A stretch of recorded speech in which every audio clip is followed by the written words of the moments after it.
پروردگار بحروں بر، پروردگار بحروں بر۔ اعوذ باللہ من الشیطان الرجیم، بسم اللہ الرحمن الرحیم۔ ان اللہ وملائکتہ یصلون علی النبی یا ایہا الذین آمنوا صلوا علیہ وسلموا تسلیما۔ اللہم صلی علی سیدنا و نبینا و شفیعنا و مولانا محمد وعلی آل محمد وبارک وسلم۔ محترم خواتین و حضرات، السلام علیکم۔ پیام صبح کے ساتھ ایک بار پھر حاضر میں ہوں آپ کا میزبان انیق احمد۔ خواتین و حضرات، آج کا پروگرام خصوصی پروگرام، آج کا دن خاص دن۔ سب سے پہلے تو پورے عالم اسلام کو عید الفطر کی دلی مبارکباد ہماری جانب سے۔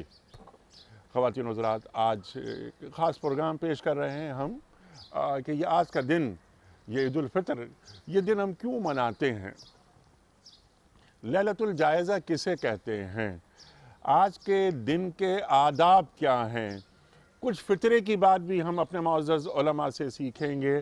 سرکار دو عالم صلی اللہ علیہ وآلہ وسلم کے آج کے دن کے حوالے سے کیا معمولات رہے، یہ بھی ہمارے معزز علماء ہمیں بتائیں گے۔